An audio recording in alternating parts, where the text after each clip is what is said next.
Welcome dear friends. आइए हम लोग यहाँ पर सोशियोलॉजी क्लास 11 का चैप्टर 4 जो है उसके कुछ क्वेश्चन को डिस्कस करेंगे। बौद्धिक ज्ञानोदय मतलब क्या बोलेगा, एनलाइटमेंट बोलता है। इसने सोशियोलॉजी के लिए कैसे, इसके सोशियोलॉजी के डेवलपमेंट के लिए हेल्प किया। तो 17वीं शताब्दी से लेकर के मतलब 17वीं शताब्दी के लास्ट में और जब 18th सेंचुरी पूरा है तो उस टाइम में क्या हुआ कि यूरोप में नए तरीके से सोचने विचारने का दृष्टिकोण डेवलप हुआ। और ये जो चीज है ये इसको क्या बोलिएगा, ज्ञानोदय मतलब नया तरीके से अवेकनिंग। और ये जो थिंकिंग का मेथड है उसने क्या किया, विवेकपूर्ण अर्थात जिसको हम रैशनल कहते हैं और आलोचनात्मक जिसको क्रिटिकल कहते हैं,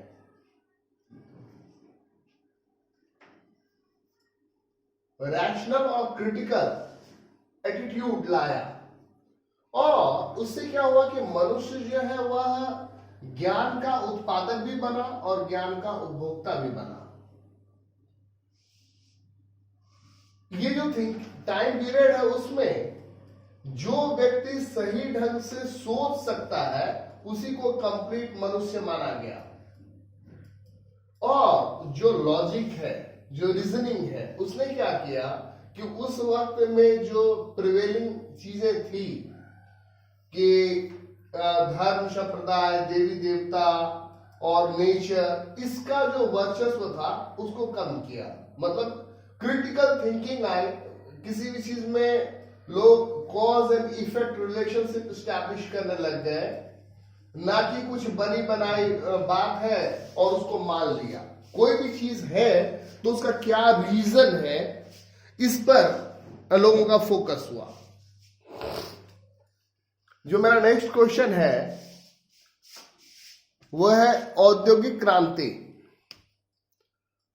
ने सोशियोलॉजी को कैसे प्रमोट किया।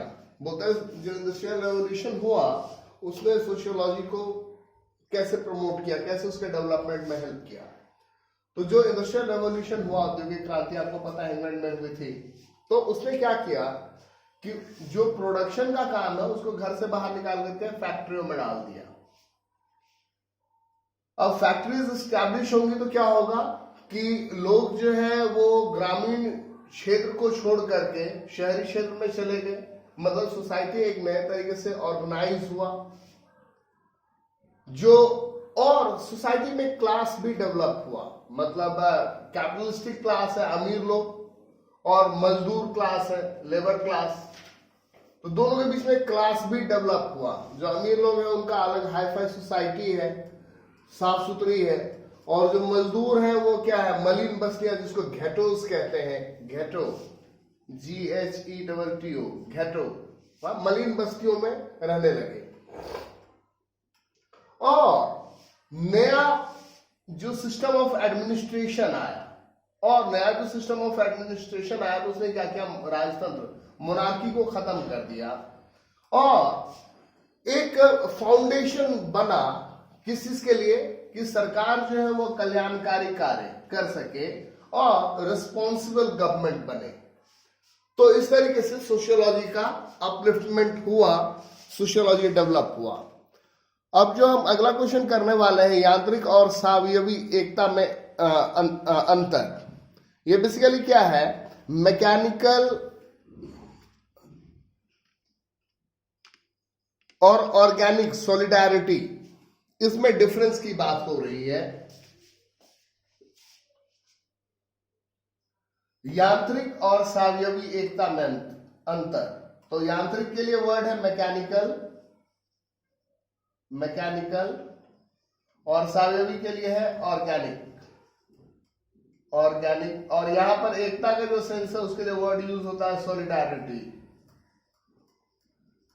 तो बोलता है इसमें क्या डिफरेंस है।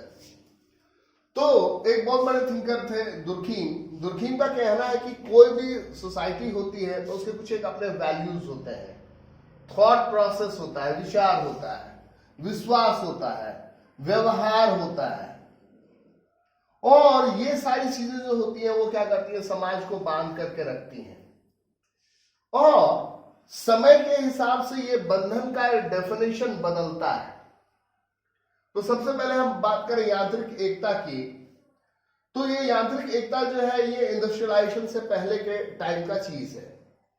उस वक्त सोसाइटी जो है वो एग्रीकल्चर पे बेस्ड था, और एग्रीकल्चर जो है वो लेबर इंटेंसिव, श्रम प्रधान था, और ये एक ऐसे सोसाइटी में चलता था जहां पर पॉपुलेशन कम है, लोगों के बीच में कॉपरेशन की फीलिंग थी।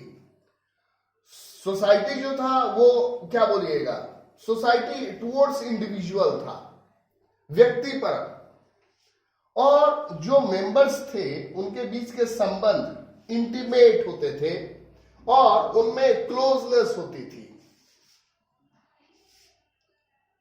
और सोसाइटी कैसे काम करेगा इसके लिए कोई फॉर्मल रिटन रूल नहीं होता था। जहां पर हम बात करेंगे सावयवी एकता की, तो ये जो है ये औद्योगिक समाज का फीचर है। इसमें क्या हुआ कि वर्क का मैकेनाइजेशन हुआ, काम जो है अब मशीन करने लगा। ये एक ऐसी जगह पर पॉसिबल हुआ जहां पर पॉपुलेशन जो है उसका साइज बड़ा है। सोसाइटी जो है वो गोल ओरिएंटेड है, इंडिविजुअल ओरिएंटेड नहीं होकर के गोल ओरिएंटेड, ये काम है और ये करना है। लोगों के बीच के संबंधों की जो निकटता थी वो खत्म होकर के वो औपचारिकता में रह गई। लोग सेल्फिश से हो गए और व्यक्तिगत हितों की प्रधानता, जो इंडिविजुअल वेलबींग है, इंडिविजुअल डेवलपमेंट है, और कंपटीशन, और जो वर्क मैकेनिज्म है उसका क्या हो गया कि विस्तृत लिखित ब्यौरा है, डिटेल्ड है, और उसी के हिसाब से काम होगा। तो मैं बता दे रहा हूं कि ये एक क्वेश्चन जो है ये वेरी इंपॉर्टेंट क्वेश्चन है इस बार के एग्जाम के लिए जो आप लोगों का होने वाला है। और इसी तरीके से हम लोग और भी बहुत सारे क्वेश्चंस करने वाले हैं, बने रहिए। धन्यवाद।